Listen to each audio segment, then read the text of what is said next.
Hello and welcome to the Rising Stars of Comedy. I'm Akriti Tyagi. Our guest for today is trained at the famed Second City and Improv Olympic. He is the pioneer for improv in the country, a member of the famous Shits and Giggles. He was born in India, grew up in the US, and has come back home to test the comedic waters.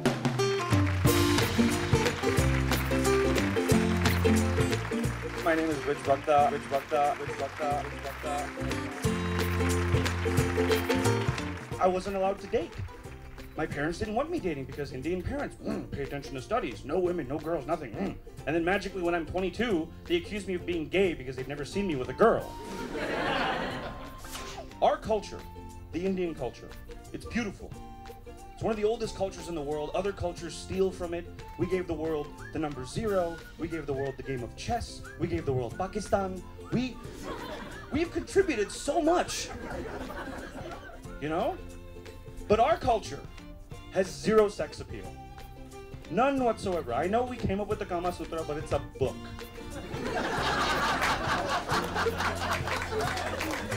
Hello. Thank you so much for joining. Thank you for having me. Thank you. So Brij, as I was saying, you've been trained at the famous Second City and Improv Olympic. What pushed you there? Well, I started doing improv comedy in high school, and you know, in college I did it as well. And doing it is one thing, but I wanted to learn more and more about it. And Chicago is the place to go to learn improv comedy. And the Improv Olympic is like the institute to learn about improv comedy. It's where some of the best have trained and whatnot. So they have like a 2-year program, and that's where I went to just to learn everything about it, like how to perform, how to write, how to direct, and it was all comedy. Like it wasn't. They had other courses in biology and stuff, and then you could also do comedy. It was just a purely comedy school, and I just wanted to get good at it, you know. And then how did, you know, coming back to India happen? How did the transition happen? I've wanted to come to India ever since I was a kid because I wanted to work in, you know, television and film when you're an entertainer. Definitely. And I grew up watching Hindi films and I grew up watching Indian television. So I've always wanted to do that. You know, I love Bollywood as off as it is sometimes. I still love it. Like it's just something about it. And then doing comedy in your own country, it's home, you know, as even though I grew up in the States, India is still home.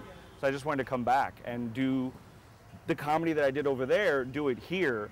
And, you know, that's kind of been like a social experiment in itself. The Italian kid can walk up to a girl and he can say this. He can walk up to her and say, "Do you know in my town there is a hill? And we can sit on top of that hill and drink wine and watch the sunset." That's hot, all right? What am I supposed to say to a girl? What am I, in my town, there is a well. Sometimes it is dry, but in the rainy season it's full, suka, it's avech.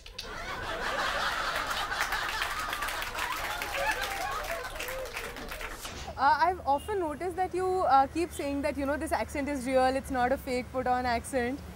Was it ever tough to, did you ever feel like an outsider? I constantly feel like an outsider, and I think that's part of the job of a comedian is to kind of be the outsider looking in, looking at everyone else.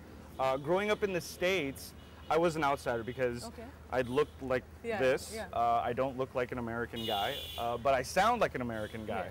Yeah. All of my behaviors and everything, they're American. Yeah.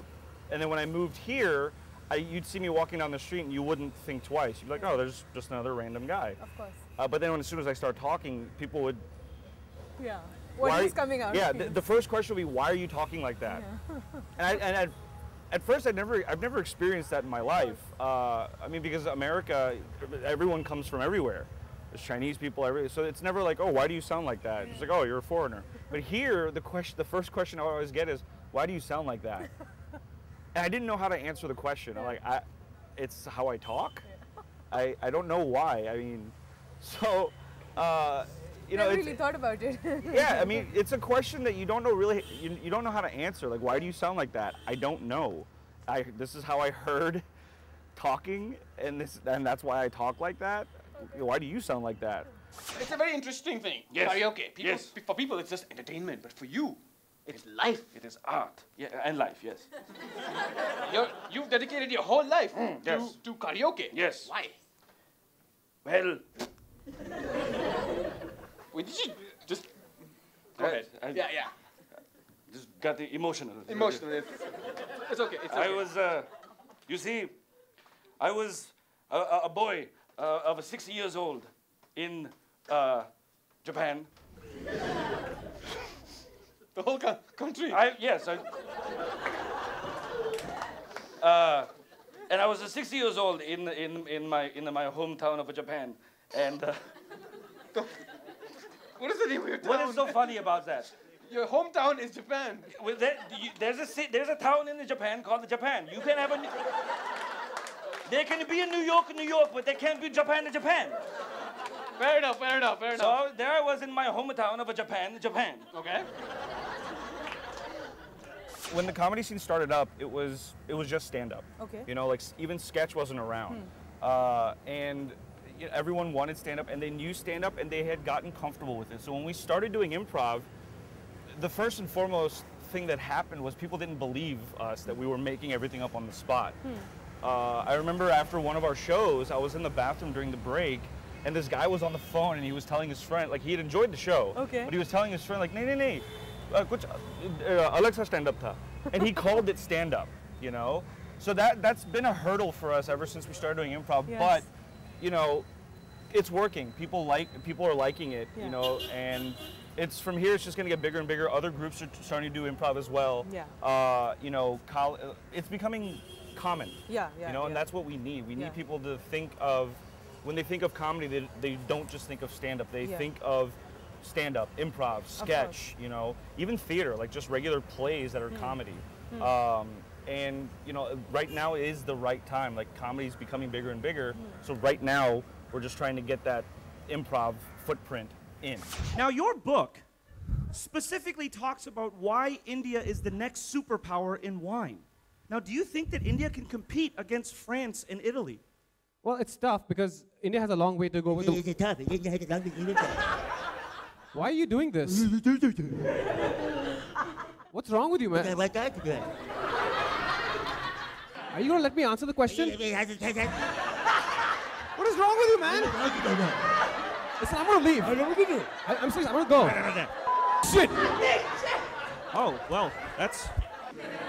Ladies and gentlemen, Kameshwar's back. What are you exactly... No, you see, you can't do this to me on my can't do it to me. It's my show. It's my show. Listen, you had your fun, You said you had your fun. but you don't understand You understand? that I'm the master. I'm the master. Jack and Jill Jack and G went up the hill Went out the hay to fetch a pail of... to fetch a pail of water.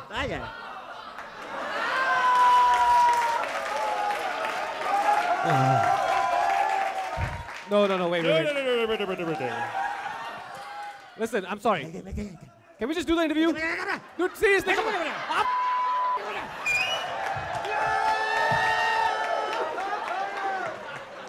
So as you mentioned that obviously a lot of new groups, a lot of new comics are trying their hand at improv. Yeah. Obviously there's going to be competition, and as you said, the fact that, you know, the industry grows, there's going to be, you know, spot also in terms of, you know, the amount of people who come in. Does it bother you, the competition? The competition doesn't bother me because competition is necessary for anything to grow. Like there isn't, the audience needs those options so they can decide what they like and don't like. If there was just one group and if they're not good, then that becomes a standard, and then no one else tries anything. You know, like when you want to buy a phone, you shop. You know, you go to different places, you check other deals and whatnot, and you find something you're comfortable with, something that you like. Of course. Comedy is the same way. Like the competition helps create an environment where people have options.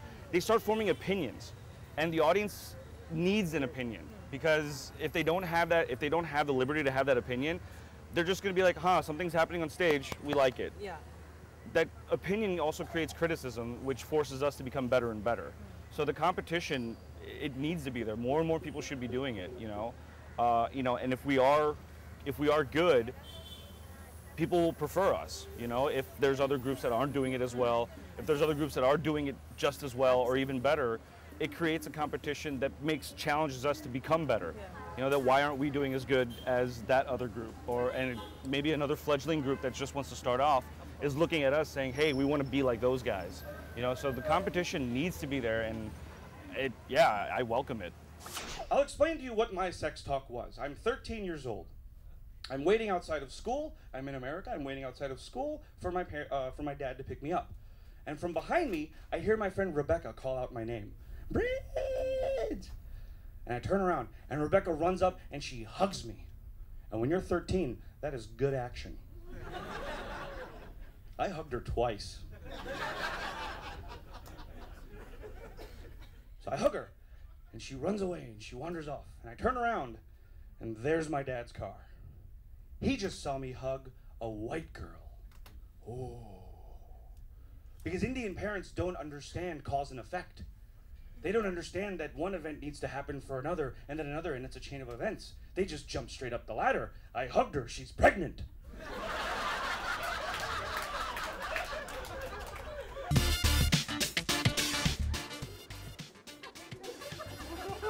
Hey baby, don't move yet. Don't disturb me, please. Can't be so I'm playing Candy Crush yet.